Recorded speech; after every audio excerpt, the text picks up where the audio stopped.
nesse time que o Palmeiras começou a disputa do Campeonato Brasileiro. 20 clubes, turno único, 19 jogos, classificam os 4 primeiros. Formuleta simples. E o Palmeiras ainda sob o comando do seu Dudu.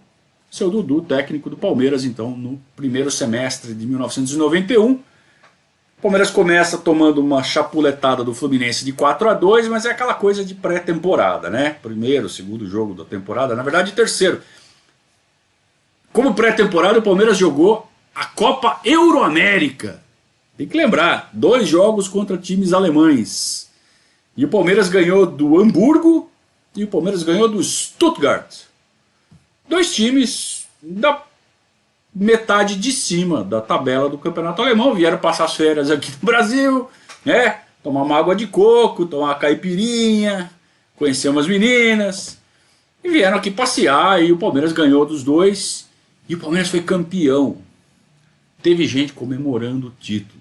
Que vergonha. Que vergonha. Eu não comemorei, fiquei com vergonha. Mas foi campeão da Copa Euroamérica, passou na televisão e tal. Depois o Palmeiras ganharia de novo esse torneio em 96, enfiando 6-1 no Borussia Dortmund. Mas era um torneio, obviamente, de terceira categoria, com time. Torneio de verão, né? Com os times. 2 times alemães que vieram aqui para o Brasil passear, né? Fazer bagunça. E foi com isso que o Palmeiras iniciou então a trajetória no Campeonato Brasileiro. E aí já toma de 4-2 do Fluminense para largar de ser bobo. Assim, ó, não é nada disso, tá? Vocês não tem time para ser campeão de nada. Mas a gente é teimoso, né? A gente acha que dá. A segunda rodada o Palmeiras ganhou do Sport. A terceira rodada perdeu da Portuguesa. Ainda sob o comando do Dudu. E aí começou a ganhar. Ganhou do Náutico, ganhou do Goiás, ganhou do Flamengo. Empatou fora com o Atlético Paranaense, que é bom resultado. E aí veio o derby. No derby, o Palmeiras ficou com um jogador a mais. Foi expulso o nosso glorioso Jacenir. Não lembrava o nome dele. Jacenir, lateral esquerdo. No primeiro tempo. No meio do primeiro tempo, o Jacenir foi expulso, o Palmeiras ficou com um a mais. E o Palmeiras não consegue sair do 0-0. Vai até o fim do jogo, o Corinthians se defendendo. E o Palmeiras, em vez de ir para cima, em vez de vamos ganhar o derby, vocês falam que é só hoje com esse time aí que acontece? Não, acontecia antes também. Acontece. E ficou no 0-0 e os jogadores derrubaram o Dudu. Os jogadores não estavam gostando do esquema do Dudu, diziam que era excessivamente cauteloso, tinha gente que reclamava da escalação do Júnior, porque é sobrinho dele. Coisa de Palmeiras, né? Sobrinho, tá escalando. Pô, o Júnior jogava bem, merecia ser titular. Mas, não pode porque é sobrinho. Só podia escalar o sobrinho se fosse o, sabe, sei lá quem, o Falcão. Não, era o Júnior. Mas ele jogava direitinho, ele era melhor que o Galeano, por exemplo, que também jogava. Mas tinha muita essa pressão era da torcida, né? A pressão dos jogadores era por esquema de jogo mesmo. Eles não estavam satisfeitos e eles começaram a fazer corpo mole, eles começaram a, sabe, a fazer futriquinha. E isso chega na diretoria e fala assim, ó, com esse cara não dá. Pô, fizeram isso com o Dudu, cara. Sabe, uma lenda no Palmeiras. O cara não merece, mas isso não pode acontecer com o Dudu em hipótese nenhuma dentro do Palmeiras. Mas fizeram.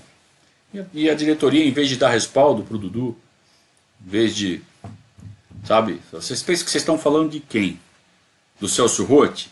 Vocês pensam que vocês estão falando do Estevan Soares? Vocês lavem a boca para falar de Olegário Tolói de Oliveira. Mas não, a diretoria, bunda mole, falou, não, beleza, então tira. E o seu Dudu foi demitido, estando numa sequência de 6 jogos invicto. Líder do campeonato. Palmeiras era líder do campeonato. A gente estava com 9.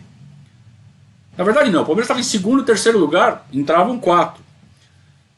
Mas estava com uma campanha boa, estava com 4 vitórias, 2 empates e 2 derrotas, suficiente para estar ali na zona de classificação e em ascensão. Eles contratam para o lugar do seu Dudu Paulo César Carpegiani, que fez sucesso como técnico no início de carreira, logo que ele deixou de ser jogador e virou técnico no time onde ele jogava, que era o Flamengo. Ganhou a Libertadores, ganhou Mundial, né? Mas depois não mostrou mais muita coisa. De qualquer forma, isso 10 anos antes, hein? Estou falando de 81 e a gente está em 91.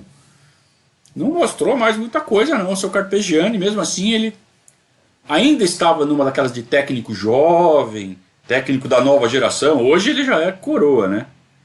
A gente está falando de 30 anos atrás, tá? O Carpegiani ainda está aí treinando o time. Naquela época ele era da nova geração de técnicos. Ele começou a carreira há 40 anos atrás, carreira de técnico. Não dá para falar que o cara não conhece futebol, né?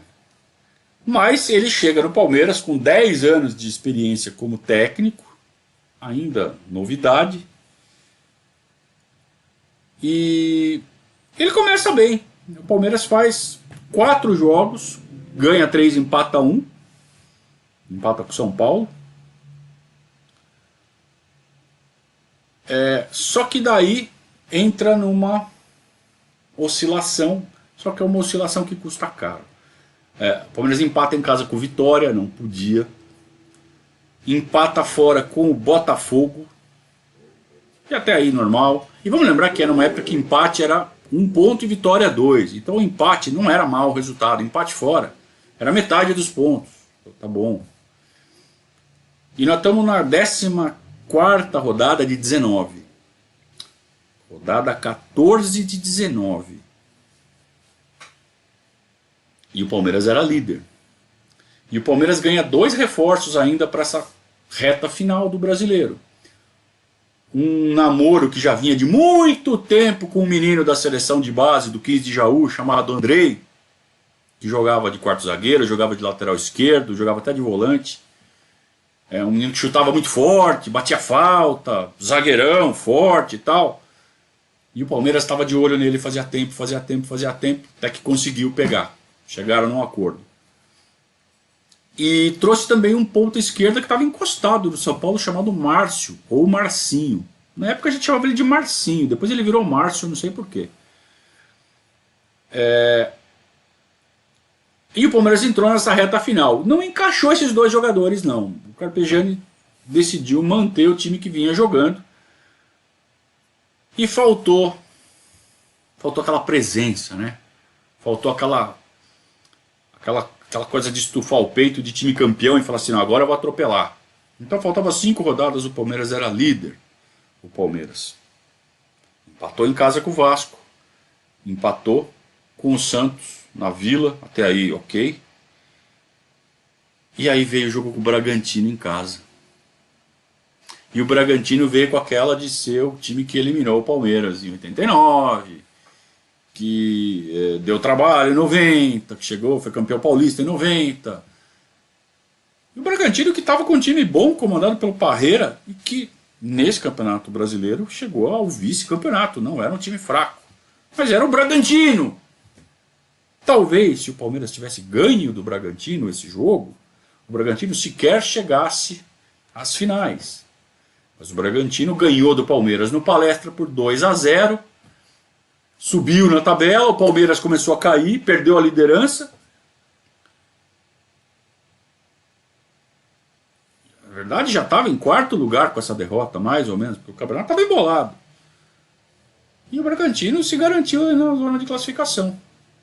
O Palmeiras tinha 2 jogos pela frente ainda, com uma situação razoavelmente confortável, porque ia pegar o Internacional em casa, ia pegar o Cruzeiro fora, mas o Cruzeiro já sem aspiração nenhuma. E tinha que fazer 2 pontos nesses 2 jogos. 3 para garantir. Só que o Palmeiras empatou com o Inter, em casa.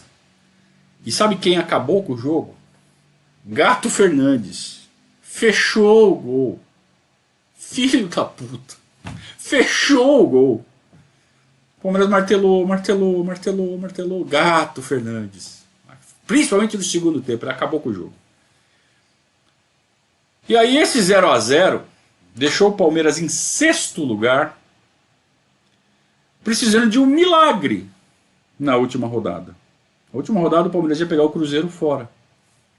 Então o Palmeiras precisava ganhar e precisava torcer contra 3 times.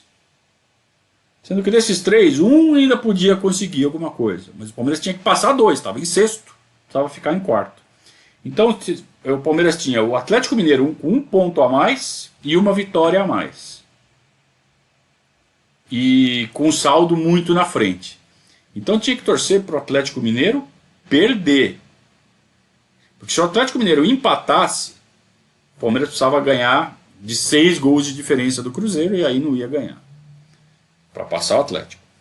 Para passar o Fluminense, tinha que torcer para o Fluminense não ganhar do Vitória em Salvador. O Fluminense estava empatado em pontos com mais vitórias.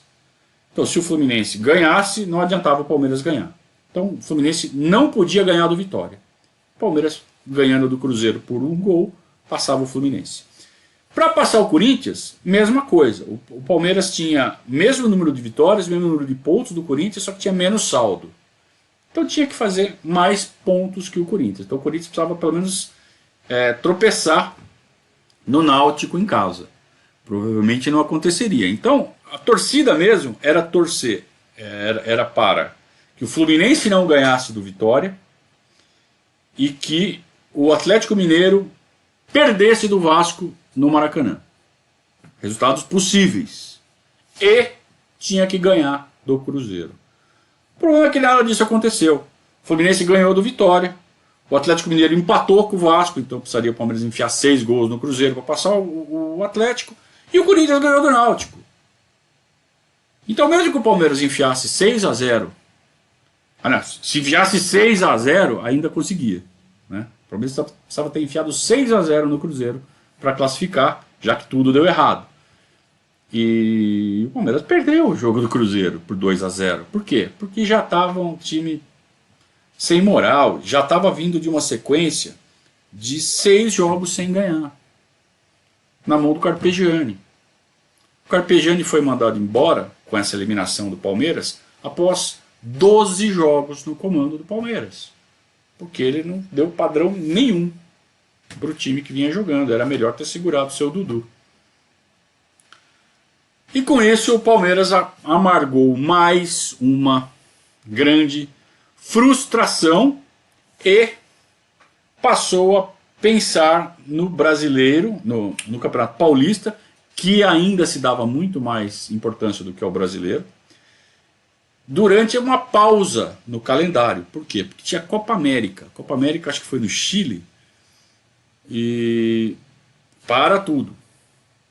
A seleção brasileira convoca,